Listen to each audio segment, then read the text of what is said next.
Welcome back, friends. Today we're doing something a little bit different. I wanted to bring on a candle maker and friend of mine, Breanna with Sweet Autumn Eclectic.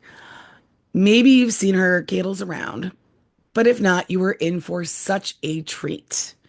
Breanna makes stunning candles that are worthy of being in a museum. And not only are they stunning, they smell absolutely fantastic. Today we'll be discussing all things candles, our unique processes as candle makers, what we do to make you feel more special when you receive your candle, and the business side of making candles. This video will be useful for candle lovers as well as other candle makers. So come on in, drink some water, and let's get into it. All right, Brianna, take me through your candle making process. What do you start with? What's the first thing you do on candle day? What does your candle day look like? I don't have candle days per se because my model for my candle business is a little different. I start with vessels, and the vessels that I have listed on my website are not filled. So when I started making candles, I used to fill them, but because they're one of a kind, people would say, "Oh, I like that one, but not that scent in it or whatever." So it ended up being there needed to be a pivot. So I all my candles are only filled at once they're ordered, unless I'm doing like a market or something like that. Okay, that's fascinating. Also, your candles are so freaking pretty. Thank you.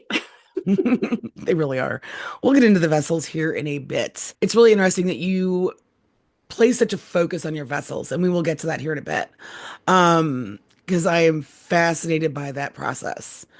Um, and as somebody who's struggled with candle containers over the last 6 months or so, like my supplier just stopped. It's been Oh a no. it's been a journey. It's been a journey. All right. So typically I'm like, candles are the containers are fine, they're pretty, they're whatever. I get a lot of compliments on them because, they kind of go with a lot of decor and stuff. Not like yours though. Hmm. Yours are so freaking pretty. Mainly I focus on three different things in my candles. The wax, the wicks, and the fragrance, the scent. So Hmm. let's start off with the wax. What do you primarily use, or what do you use exclusively? For me, I have two different main candles that I have online. There's a 3 wick, like a wide candle. Mm, That one's just soy wax for that. For my other candles, the tall ones, they're double wicked, and that I use a soy coconut blend. mm. For that one, that burned a little bit slower. You get more life out of it, and it burns nicely across the top when it finishes nicely even after a burn. That's awesome. I'm picky. Right? Same.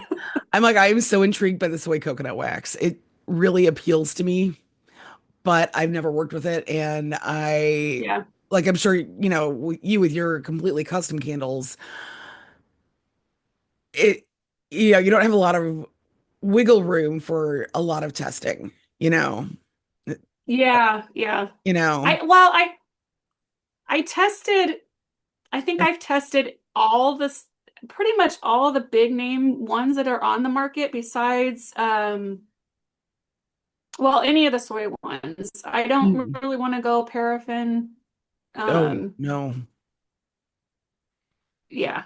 I will throw a fun Um, dinosaur so graphic I on think I've here. tested pretty much everything by now. Yeah. Mhm. I'm like, paraffin is one I absolutely refuse to use. I use 100% soy wax, and I will only buy 100% soy wax. So the second pillar of my candle making is the wick, because it also affects how quickly your candle burns, how well it burns, etc. And I've gone with wood wicks because I love the little crackly sound, and I think they burn a little slower also. But Yeah, for wicks sure. also are kind of where your wick determines how quickly your scent absorbs and how far it goes, as well as how quickly your candle burns. So, wood wicks can be a little bit higher maintenance. Always, always, always trim your wicks, no matter if they're wood or cotton or something else. Yes. But yeah, I'm like, how did you come across the wicks that you use and what do you use? I actually started with wood wicks. When I first started, Nice. I got fed up with the testing with them because the vessels I was using were deep and I was wasting wicks when it wouldn't stay lit and wood wicks are not cheap. Right. Holy cow.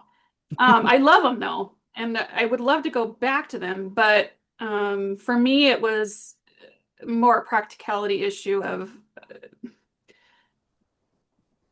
yeah, there are more wood wicks on the market now than there used to be, but Mhm. still, I I was having trouble getting a full melt pool, Mhm. regardless of what size I was using. And then sometimes I was getting massive flames just to get that full melt pool, and I got fed up. Fair enough. Fair enough. So I use mostly cotton wicks. One of the ones I use is a cotton wick with a paper core. Mhm. Um, and I like that I can, each type comes in a lot of different um, weights. So it's much easier if I'm getting a weird flame on something to size it up or down.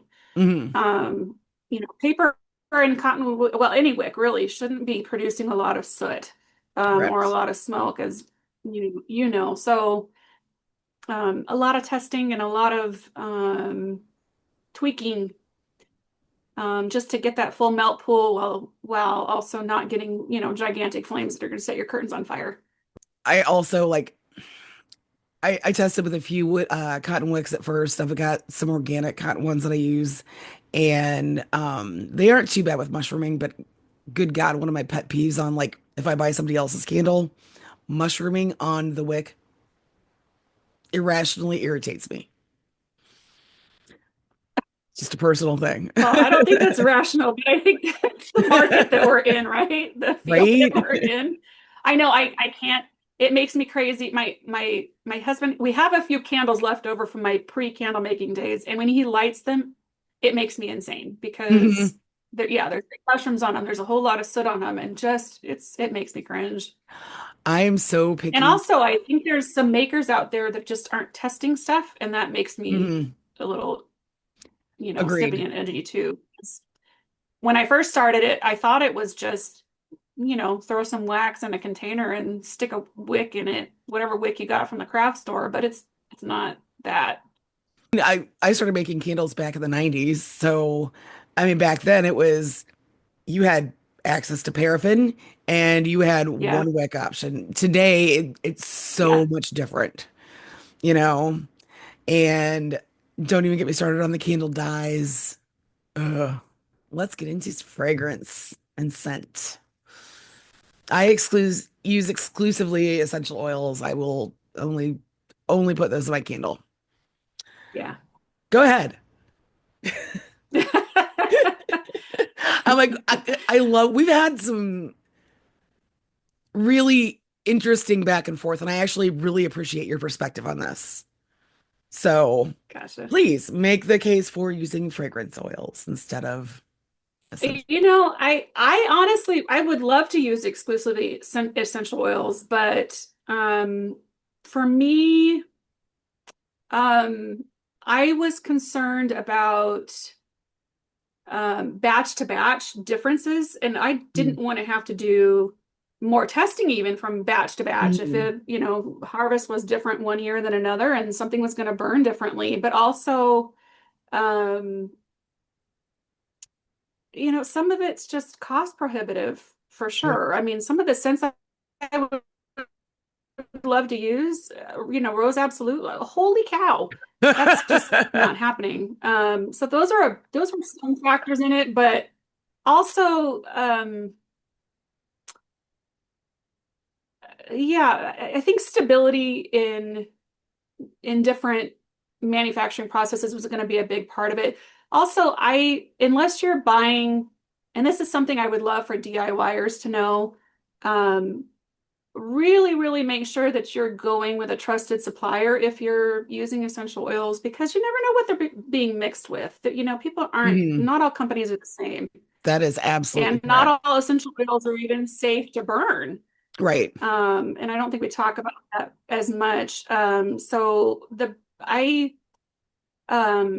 The supplier that I use for the fragrance oils that I use exceeds industry standards, which is a big deal to me. Hmm. I know that there's a lot of concern about health issues and things like that with synthetics. And that's a valid point. If someone's concerned about that or they have, um, sensitivities or headaches and things like that, then, by all means, please either burn an unscented candle or go from with a supplier that um, is careful and Pardon me. informed. Yes, absolutely. Excuse me. But for me to, um, I really wanted the flexibility to make a candle smell whatever I wanted it to. And that's hard to do with essential oils, I think. Um, I mean, absolutely. so yeah, I mean, when someone says that yeah, I can't when get someone someone. says that they can't do it, then I will happily refer them somewhere else. I think there's space for all of us, and there's quite frankly, most of my customers and I just don't care. Not Mhm. care. That's the wrong way to put it. You care, but Care, sure. I mean, conscientious, but when you start to look into the research behind fragrance oils, synthetics, essential oils, it's kind of a mixed bag, and it depends on really honestly who's funding the research. So that is something that's kind of that where I, is 1000% not talked about enough, I think. Who is funding the yeah, research? I would love to be yeah, able to sponsor some, but I'm just not at that level yet. You bring up such valid points. The cost prohibitive. I mean, essential oils are stupid expensive. Therefore, my candles are stupid expensive. yeah, Um, but yeah, also, I'm like, I am one of those people who's sensitive, really sensitive to artificial fragrance. sure. And I'm not going to put anybody else through what I have to deal with whenever I walk in this same Oh mall yeah, for as like sure. Yankee Candle or Bath and Body Works. My mom has sensitivities like that too, so I totally get that. And I have chronic migraines. If I knew Hmm. that something like a scent or a synthetic fragrance was a trigger, I would by all means avoid it. It's just Right. isn't one for me. And it's for me, it's not a hill to die on. It's something that I certainly take in mind when I'm making candles. I'm like, I want to make something that I Sure. want to burn, and that I Yeah, can burn and exactly. feel good about. And, Sure. you know, I don't know. It's fun. All right. So what is your favorite scent and why is it vetiver? I it it is. It Like really is. I will say I've got lavender, like a real lavender, and like not the weird floral. perfumey, soapy. No. Yeah, yeah, the weird or super sweet. And I'm like, Hmm. no. But something that, a really good lavender that smells like herbal and, aromatic, Hmm. that's a good one. But vetiver, I think for me, I like things that tend to be really grounded and really soothing, and that's where it's at for me. Hmm. I freaking love vet. I'm wondering now about possibly blending lavender and vetiver. I use an organic essential oil for the lavender, and Yeah, it smells so much better than any other lavender essential oil that I have ever smelled. yeah, Like, I love it. And it's perfect for what I try to do. yeah, But vetiver, agreed. I'm like, hard agree. I love vetiver. It's just it's one of those like warm, kind of cozy scents to me. And it doesn't smell like the grass that it is. It's a little grassy, but not like in your face, mhm, fresh cut lawn. yeah. But it's I so have people that will go, "Ooh, what is that?" If mm, it's not like in the name, and people go, mm, "Oh, what is that?" same. When I have it like as a base note in something. Like I use it in one candle, I think. I've used it in a couple different ones, but one that I have like in my evergreen collection. And same thing. Whenever anybody picks it up, they're like, "Oh, what is that?" I'm like, vetiver." Yeah. And I'm like, it's stupid expensive also. But it's so good. Yeah. I actually got some vetiver essential oil it was a personal project I was working on, and oh my goodness. Yeah, I love it, but I'll keep the essential oils to myself. Use them for myself. Yeah, it's kind of ridiculous because I only get it from one supplier because that's who I trust, and they're my main supplier Yeah. of like I'm like I know which farm in Bulgaria my lavender comes from, for Yeah. example. I trust them, I trust their process, I trust their I'm like Sure. That's a big deal. they've never let me down yet. What is your process for coming up with your scent blends? You have some really unique blends, and they are as luxe as the vessels that you put them in. So, what's your process like with that? I usually start with something that I want to build around. So something that is fascinating or wants to or conveys a mood that I'm reaching for. And then I'll kind of decide whether I want it to be brighter or bolder or moodier or um, more romantic or whatever that feeling that I'm going for is. And then kind of layer stuff on top of that. So if I Mhm. want something to be maybe a little bit more playful, I might reach for something that's um, a citrus, or if I'm wanting something to be more cozy, I might reach for something that's more woodsy or amber or musk or something like that. If I'm, trying to go for a um, maybe a more masculine mood, and I'm gonna, Mhm. go for something like mossy or amber. I'm not amber, well, amber, but sandalwood or something like that. So it kind of just Mhm. depends on how I'm trying to build a mood. Yeah, How absolutely. about you? It's very similar. For example, like the one that comes to mind the best is my fall equinox Maybon candle. Um, I was going for a very specific moment in time, and I think I nailed it. I wanted like walking Nice. in an apple orchard, maybe having a Yeah. flannel blanket down for a picnic, and it's a bright, sunny September day, and managed to nail it with essential oils. So I'm like, I'm like, Nice. I'll do that. The last year I did a little bit more political collection, and I wanted I something that was remember. called JD Vance's Couch. But my most I requested remember when it came out. Those were so creative. there was one that the JD Vance's Couch. I'm like, I'm always requested patchouli. Everybody wants patchouli candles. So I'm like, all right. When I think about a couch, I think about like, the specific old velvet floral orange with the wood like arm accents, etc., from like the 70s that was Yep. everybody's Our grandparents' childhood, basement, right? right? And so I'm like, when I was selling it, I'm like, well, it doesn't smell like that. The amount of times that I had to explain that, no, it does not actually smell like what JD Vance does to a couch. It's going more for the couch in your grandparents' basement, Yeah. But that was Oh, a those were fantastic fun. one, and I actually am contemplating bringing that one back. Well, and I think your approach has to be a little bit different because you're usually working with single notes, aren't you? Oh no, I blend like at least six different essential. No, but I mean like but six single notes, like because your essential oils are just individual notes, Mhm. right? Yeah, Like you're not working with an essential oil blend out of the bottle, out of their no, bottle, right?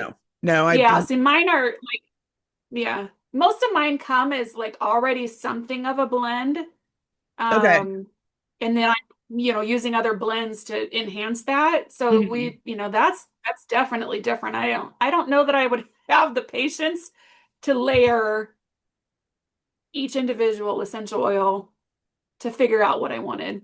Yeah, so I'm like, I'll go through and kind of pick out like, somewhere between 4 and 8 that I want to work with. Or That's cool.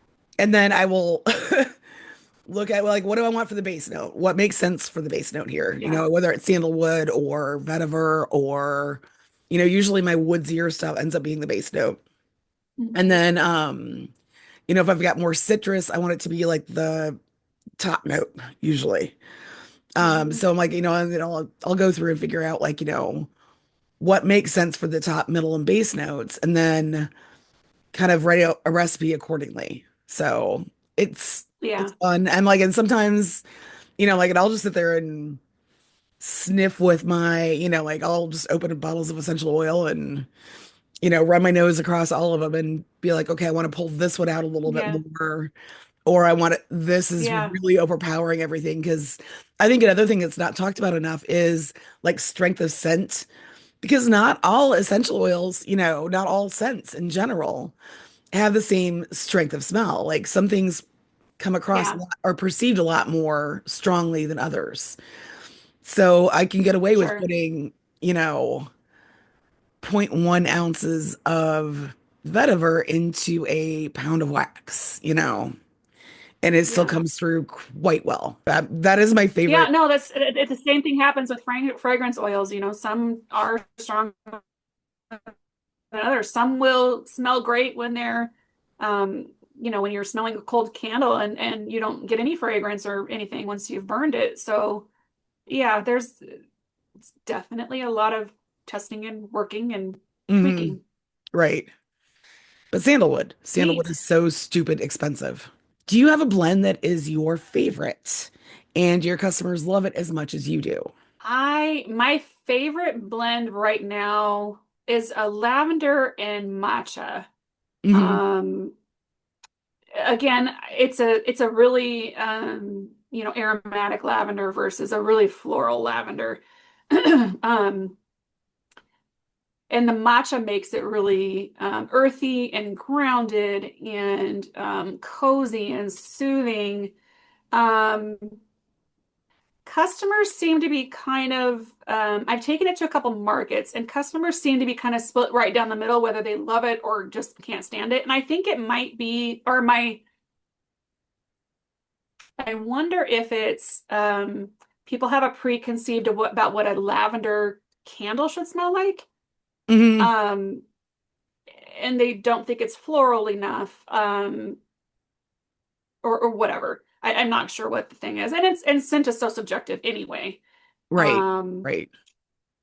so yeah, I would say that's my favorite in my year round. But I do have a seasonal one called Dark Forest and Moss that I absolutely love. I wish I might even make it for myself in like a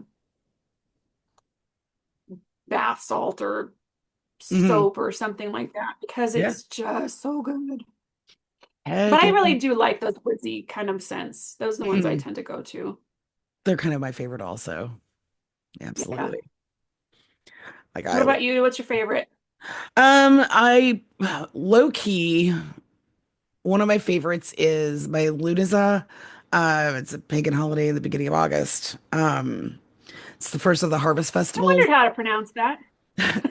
Yeah, so that's also my number one question is how do you pronounce it? I take up most of the consonants after the L, so it's just Lunasa. That's my one with vetiver.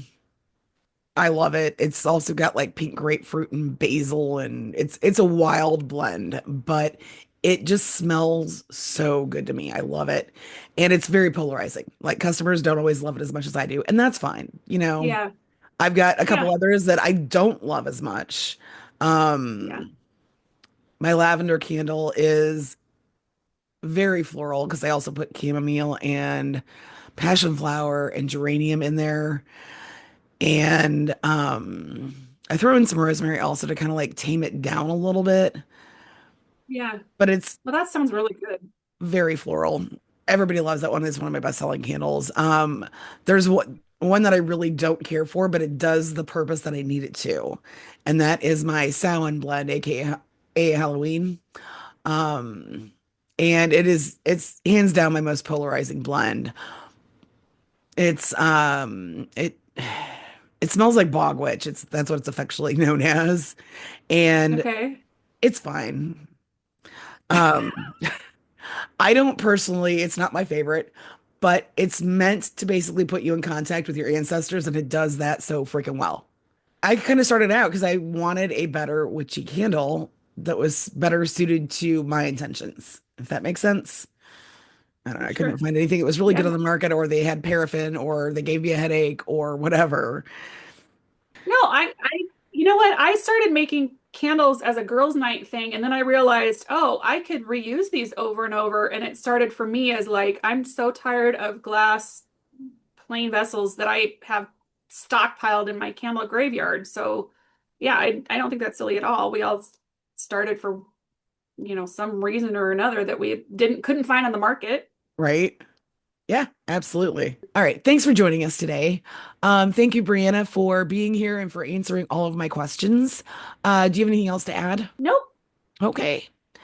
As always, every accusation is a confession. Free Palestine, protect the First Amendment, and do not let up on the Epstein files. Survivors deserve justice.